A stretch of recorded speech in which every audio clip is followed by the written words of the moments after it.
Ya, assalamualaikum warahmatullahi wabarakatuh. Waalaikumsalam warahmatullahi wabarakatuh. Hari ini kita lanjutkan dari pertemuan yang kemarin. Yang pertemuan kemarin kita membahas tentang konstruksi. Yang hari ini kita nanti akan membahas tentang produksi. Ada beberapa istilah nanti yang harus kalian capai atau tujuan pembelajaran yang harus tercapai sebelum nanti kita mulai pembelajaran untuk hari ini.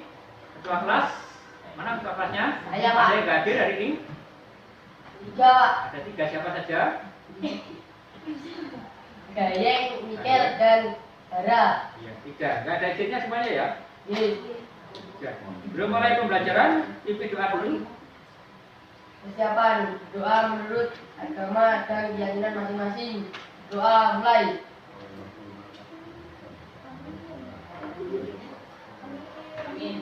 Doa selesai. Ya.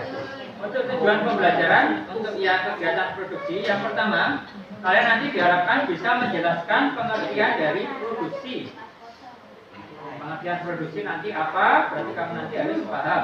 Yang kedua, bisa mengidentifikasi faktor-faktor produksi. Apa saja nanti yang menjadi faktor dalam kegiatan produksi. Yang ketiga, bisa menganalisis proses produksi sederhana. Yang keempat, bisa memberikan contoh jenis-jenis produksi. Dan yang seterusnya, bisa menjelaskan tujuan kegiatan produksi. Dan bisa menganalisis peran teknologi. Yang terakhir, menunjukkan sikap kerjasama, disiplin, dan tanggung jawab. Untuk hari ini dari kelompok 1 dulu ya, berarti ya. Untuk kelompok 1 kemarin karena kelompok 3 dapat giliran. Hari ini dari kelompok 1. Silakan nanti mempresentasikan untuk materi tentang produksi.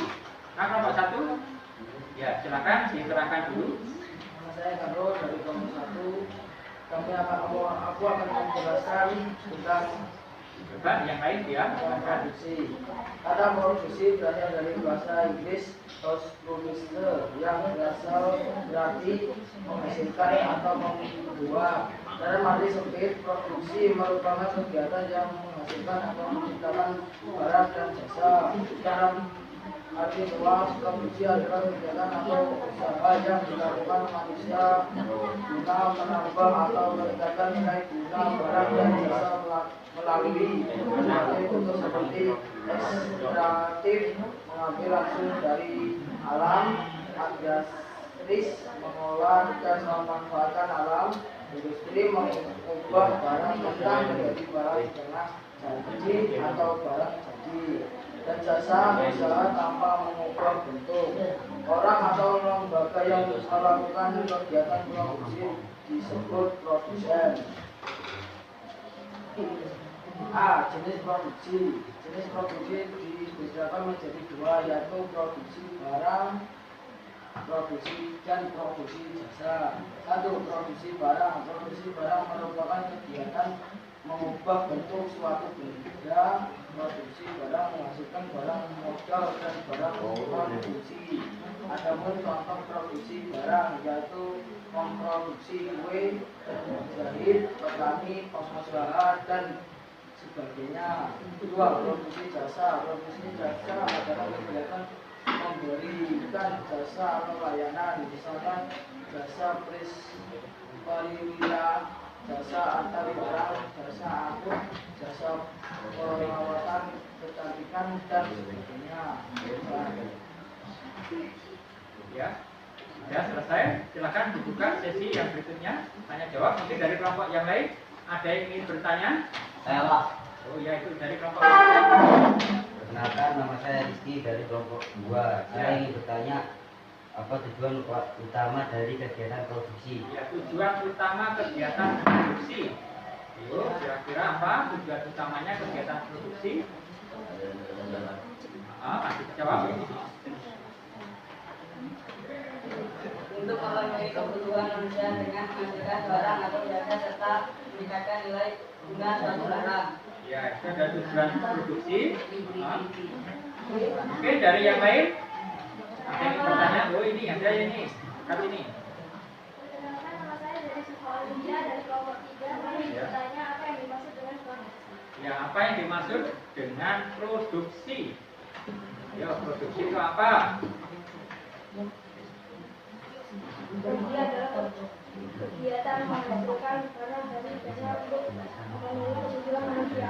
Ya, menghasilkan barang ya untuk memenuhi kebutuhan manusia adalah suatu kegiatan produksi. Mungkin yang lain. Oh ini.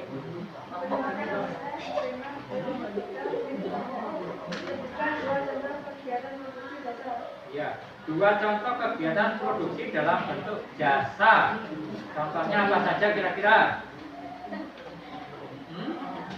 Contoh apa? Apa? Dua dokter memberikan layanan kesehatan. Iya. Ada contoh untuk yang termasuk jasa ya. Ya kayak misalkan dokter itu termasuk juga jasa ya. Terus misalkan sepeda kamu ke pos, ya bengkel itu termasuk juga dalam bentuk jasa ya. Yang menghasilkan jasa nanti menghasilkan barang berarti diproduksi ya. Misalkan ada tempe, sebelum nanti menghasilkan tempe berarti diproduksi dalam bentuk barang, terus menghasilkan barang. Oke, untuk yang lain ada lagi yang ingin bertanya, yuk. Saya Pak. Oh itu. Perkenalkan nama saya Saga dari kelompok 2. Ya, kelompok Saya jelaskan dan dimaksud nilai guna barang. Nilai guna barang. Nilai guna barang kira-kira apa? Yang keras. Nilai guna barang adalah manfaat atau kegunaan suatu barang dalam memenuhi kebutuhan manusia. Iya, nilai guna manfaat ya. Untuk memenuhi kebutuhan manusia itu adalah nilai guna. Semua barang yang digunakan mempunyai nilai guna yang berbeda-beda. Mungkin ada lagi yang lain? Ya, lihat. Yang laki-laki dulu.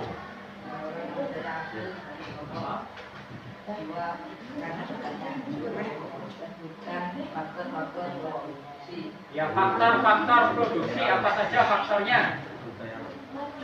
Sumber daya alam, tenaga Ya. kerja, modal, dan kewirausahaan. Iya, modal, perusahaan dan seterusnya itu adalah beberapa faktor produksi. Mungkin ada lagi yang ingin bertanya? Oh ya ini ya, banyak yang ingin bertanya.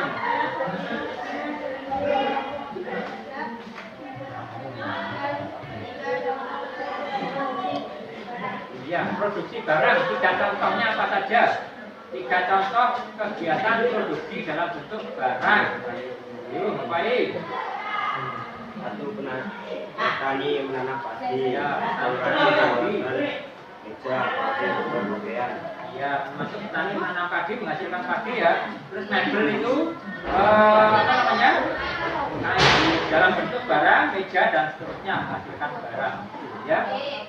Mungkin nggak ada lagi yang bertanya? Nah, kegiatan dari ini. Yang pertama bisa menjelaskan pengertian produksi, tadi kita jawab ya, pengertian produksi ya, menghasilkan barang atau memproduksi barang setengah jadi dalam bentuk barang jadi.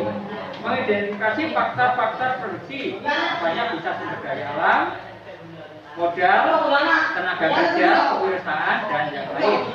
Yang berikutnya bisa menganalisis proses produksi sederhana dan jasa, ada perbedaan tadi jasa ada dalam bentuk barang. Yang berikutnya bisa memberikan contoh jenis produksi. Contoh dalam bentuk misalkan jasa dan barang. Yang terusnya bisa menjelaskan tujuan kegiatan produksi. Bisa memenuhi kebutuhan ini jelas ya. Terus bisa meningkatkan nilai guna, meningkatkan kesejahteraan. Itu adalah dari tujuan utama kegiatan produksi. Yang seterusnya menganalisis peran teknologi. Dalam teknologi yang semakin modern sekarang, dalam kegiatan produksi juga akan semakin meningkat. Yang seterusnya bisa menunjukkan sikap kerjasama, utama, disiplin, dan tanggung jawab. Semua kegiatan produksi silakan diterapkan di dalam kehidupan sehari-hari. Ingin membuat barang, silakan nanti nilai gunanya, kamu nanti cari nilai gunanya. Kamu nanti membuat barang, kira-kira nanti dijual laku apa enggak? Atau nanti bisa bermanfaat oleh orang lain apa enggak? Itu ya. Dari sini mungkin ada yang tanyakan? Gak ada? Kalau nggak ada, sudah Pak Iran tentukan. Pak Iran akhiri. Assalamualaikum warahmatullahi wabarakatuh. Waalaikumsalam warahmatullahi wabarakatuh.